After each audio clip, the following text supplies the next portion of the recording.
Tindermuk is een voorstelling vol creativiteit voor en door kinderen uit de gemeente Venray. Wel 200 jeugdige artiesten laten elk jaar, al sinds 2002, hun talenten zien en verzorgen verschillende acts zoals zang, dans, humor en acrobatiek. De ouders kunnen meegenieten in de foyer, waar een beamer en scherm staan opgesteld waarop de voorstelling live kan worden meegekeken.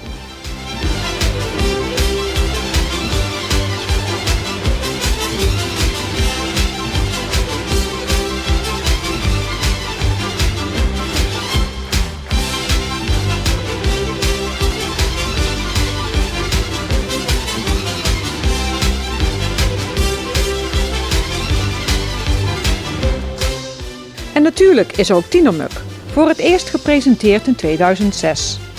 De opzet van Tindermuk is heel anders dan Circus Muk. Het theaterprogramma in de Rabozaal is relatief kort en wordt afgesloten met een knallende afterparty in de Bolzaal waar diverse artiesten zullen optreden.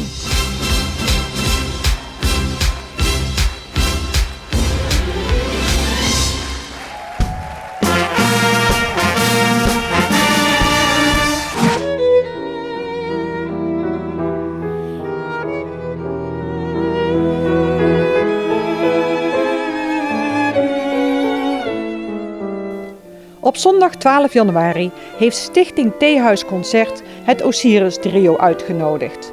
Het Osiris Trio bestaat uit Peter Brunt viool, Larissa Groeneveld cello en Ellen Korver piano. Zij brengen deze zondagmiddag een prachtig werk van Tchaikovsky.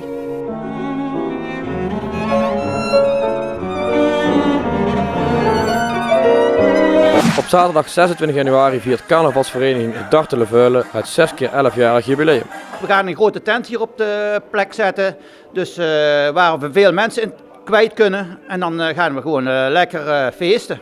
Op 26 januari gaan we dit vieren met alle kerkdorpen in de omgeving. En ja, het wordt een heel groot feest. Dus we hebben zelfs de LVK aangeschreven, die hebben ook een jubileum. Die maken een jubileumtour. En hebben we ons voor ingeschreven en we zijn er ook, horen er ook bij, dus ze komen ook het Veulen aan op het einde van de middag tegen 5:30.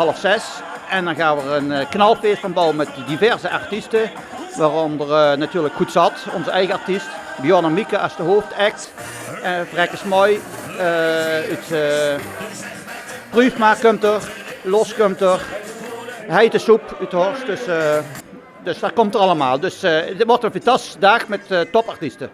Er zijn geen kaartjes voor nodig, alles is gratis, behalve het bier natuurlijk. Dus we willen gewoon als het Veulen kennende gewoon een knalfeest maken. Ik hoop dat ook iedereen komt.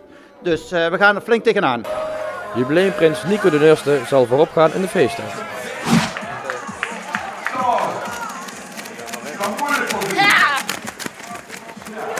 In de bossen van natuurgebied Vlakwater is een schitterend parcours uitgezet. Een pittig, maar niet extreem zwaar parcours over mooie bospaden, afgewisseld met korte en felle klimmetjes over zandheuvels.